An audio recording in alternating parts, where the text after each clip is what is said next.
Assalamualaikum warahmatullahi wabarakatuh. Perkenalkan, nama saya Nur Hasanah. Saya dari Pendidikan Agama Islam semester 5 kelas I. Dalam video kali ini adalah untuk memenuhi tugas mata kuliah Metopen Kualitatif dengan jenis penelitian studi kasus. Identitas skripsi yang saya review, judul skripsi resiliensi mahasiswa bidik misi studi kasus terhadap mahasiswa bidik misi Fakultas Ilmu Pendidikan Universitas Negeri Yogyakarta. Nama peneliti Buya Betania, asal perguruan tinggi Universitas Negeri Yogyakarta, tahun terbit skripsi 2016. Yang pertama, latar belakang.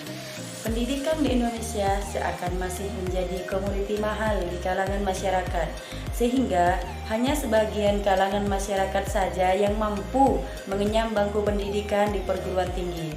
Belum meratanya pendidikan di Indonesia, dan hal ini menjadi penyebab bagi kalangan masyarakat ke bawah tidak bisa mengenyam pendidikan hingga kursi perguruan tinggi.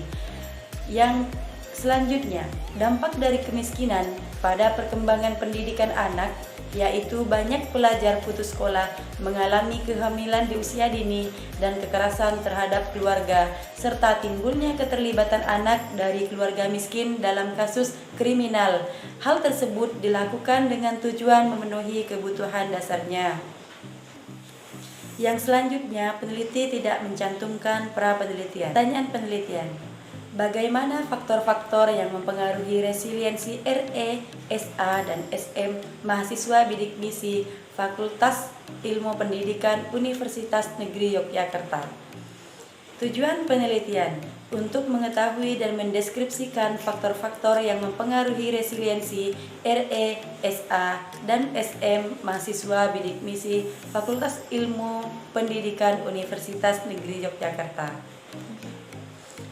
Menurut saya, pertanyaan yang di atas meskipun hanya satu tetapi sudah mencakup untuk keseluruhan. Selanjutnya ialah manfaat penelitian. Nah, di sini manfaat penelitian dibagi menjadi dua. Yang pertama, manfaat teoritis, dan yang kedua, manfaat praktis. Komentar saya yang diuraikan di atas kurang lengkap karena tidak ada manfaat untuk kampus dan tidak dijelaskan manfaat untuk peneliti sendiri. Bab 2, kajian pustaka, landasan teori atau kajian pustaka. Menurut saya masih kurangnya sumber-sumber yang digunakan seperti di bagian B, hanya memakai sumber dikti dan selebihnya banyak yang kurang. Yang selanjutnya, kajian penelitian terdahulu atau kajian penelitian yang relevan. Nah, di skripsi yang saya review tidak tercantum kajian penelitian terdahulu atau kajian penelitian yang relevan. Komentar saya seharusnya jika ada harus dicantumkan penelitian yang relevan. Sumber data penelitian di sini terbagi menjadi dua. Yang pertama data primer, yang kedua data sekunder. Data primer ialah data yang langsung memberikan data kepada pengumpulan data yang diperoleh secara langsung digunakan untuk mendapatkan tentang latar belakang kehidupan subjek, faktor-faktor resiliensi I have, I am, dan I can. Yang selanjutnya data sekunder, sumber data yang diperoleh tidak secara langsung. Nah, di sini memberikan data kepada pengumpul data sebagai sumber penguat untuk data primer. Dan data sekunder ini terdiri dari hanya melihat kehidupan sosial objek tetapi tidak langsung bertatap muka atau melalui pertanyaan. Selanjutnya adalah teknik dan instrumen pengumpulan data. Teknik pengumpulan data yang pertama ialah wawancara. Di sini menggunakan instrumen pedoman wawancara. Yang kedua, observasi. Nah, di observasi menggunakan instrumen lembar observasi dan checklist. Yang ketiga, skala resiliensi. Nah, di sini favorable dan unfavorable. Yang keempat, dokumentasi. Alat yang digunakan ialah dokumen, foto, bahan, statistik, dan lain-lain. Pertanyaan penelitian. Yang pertama, bagaimana faktor I have yang dimiliki RE, SE, dan SM? Teknik pengumpulan data adalah wawancara, observasi, skala resiliensi, dokumentasi. Instrumen yang digunakan: pedoman wawancara terstruktur, observasi tempat, dokumentasi lembar foto, dan nilai.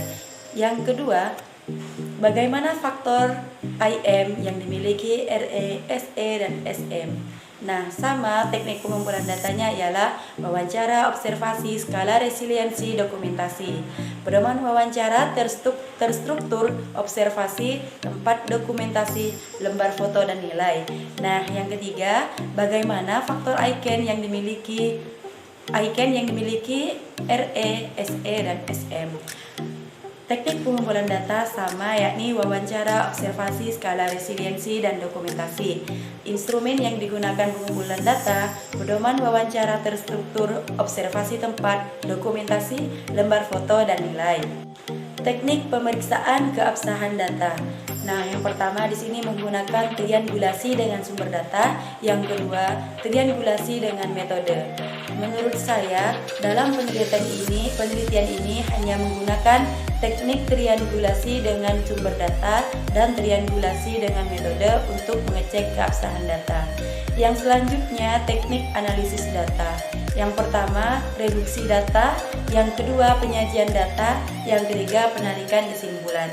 Komentar saya, dalam skripsi yang saya teliti tidak tertera teknik dari Mills dan Huberman, tetapi seperti yang dijelaskan pada saat kuliah pertemuan ke-7, 90% skripsi kualitatif menggunakan teknik analisis data model Mills dan Huberman. Selain itu, dibuktikan dengan adanya reduksi data, penyajian data, dan penarikan data. Nah, itulah hasil skripsi yang saya review dengan judul Resiliensi Mahasiswa Bidik Misi Studi Kasus terhadap Mahasiswa Bidik Misi Fakultas Ilmu Pendidikan Universitas Negeri Yogyakarta. Kurang lebihnya saya mohon maaf. Wallahul muwaffiq ila aqwamit thoriq. Assalamualaikum warahmatullahi wabarakatuh. Selamat menonton, semoga bermanfaat.